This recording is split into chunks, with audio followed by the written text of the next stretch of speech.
everybody. Come on, let's move.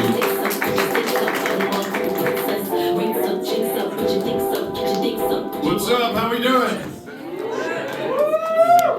I know this is kind of a weird question to ask in a comedy club. Show of hands. Who else is in recovery? Show of hands. Good. Good. You're in the right spot. Let's get those drink orders in. Let's tip the wait staff, huh? I personally have been sober for over 2 years now, everybody. Thank you. Thank you. Namaste. Namaste. Peace be with you, my brother. Sorry, I'm very spiritual. Now that I've gotten sober, I'm a very spiritual person. I know I don't look spiritual. I know that. You guys are thinking to yourself, spiritual? This motherfucker looks like he helped plan the January 6th insurrection. I know that. But I didn't, had nothing to do with it, wasn't even there.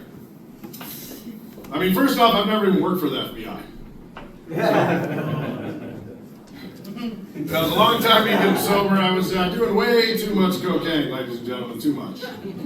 You know, nowadays it's just too dangerous anyway, because for some odd reason they're cutting fentanyl into it. Have you heard of this? Which blows my mind because they're two opposite drugs. You know, cocaine's an upper, fentanyl's not. You know, when I get a bag of cocaine, I'm not looking to slow my heart rate down. You know what I mean? But nowadays you get a new bag with your buddies and you don't know if it's good or not. Somebody's got to test the waters, be the test flight dummy. You know, it was usually me. I was like, fuck it, I'll do it. Fuck it, give it to me. Here we go. Wish me luck.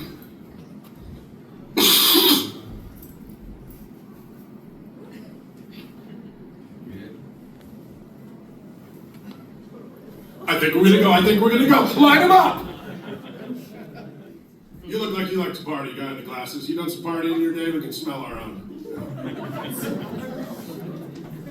Dude, isn't it crazy how much higher you get when a guy takes the straw, just blows the coke directly into your butt? Yeah. What is that, dude? I'm not a scientist, I'm not a biologist, but that shit hits, you know? My wife would call me gay, she'd be like, "You're gay." I'm like, "Honey, there's nothing gay about doing butt bumps with your buddies." Okay? The only time it would be gay is if Lance was like holding the straw with one pinky up. You know? It's like down next to my ass, blowing into it all gay like that. I'm like, "But honey, I shut that down." You know? I can see his reflection in the mirror when I'm bent over the counter in the bathroom. I'm like, "Lance, what's with the gay pinky shit, dude? Grab hold of it like a man and give it to me, brother." Yeah, I don't miss doing cocaine.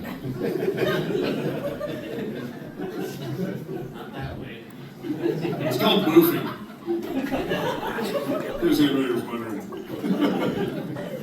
Yeah, you ever notice nothing's funny when you're on cocaine, too? Nothing's funny at all, everything's serious. I used to come to comedy shows like this all the time. I'd be in the audience, I wouldn't laugh once. I'd just be agreeing with the comedian. I'm in the audience like, "That was a good bit, dude. That was a good fucking bit. I'm not gonna laugh right now because if I laugh, I think my heart might pop on my fucking chest, but that was a good bit, dude. That was a good bit." It's true. Next time, if you don't believe me, next time you're at a party, walk up to some dude that's just blasted out of his face, jaw-jacking in the corner. Just walk up to him and try to tell him a simple joke. Just walk up to him and be like, "Yo, man, why did the chicken cross the road?" He'd be like, "Or are you telling me why did the chicken cross the road jokes? Dude, I love those jokes. I love those jokes. You want to know I love those jokes? They're easy to tell, they're easy to understand, so they span generations. Like every time I run into my 9-year-old niece, she always tells me why did the chicken cross the road joke. But also, like my 9-year-old grandma loves a classic why did the chicken cross the road joke. Dude, you know one time I saw chickens crossing the road? I saw literal chickens crossing a literal road. It was like 6 years ago. I was in the city. I was like, where the fuck did these chickens come from? I was actually walking to the gas station with my friend Brad. Actually, Brad! You know that time we saw those chickens cross the road? How insane was that, Brad? Me talking to Rachel, does Rachel know that story? Brad, tell Rachel that story. We saw those chickens cross the road. Anyway, it's nice talking to you, bro. I gotta go take a dump. It's probably a good thing that marijuana is the only drug that gets us on holiday, right? I think as a country that was a good move. But we are in the era of being inclusive to everybody's needs, so I don't think you don't think cokeheads want their own day too? Call it National Yayo Day? For our brothers down south, Cinco de Yayo? How about National Methamphetamine Day? That'd be wild, wouldn't it? Trump would love that shit. He'd get to announce it from the Oval Office. He'd be like, "Folks, tomorrow's going to be National Methamphetamine Day. We're going to get a lot done. We're going to get so much done."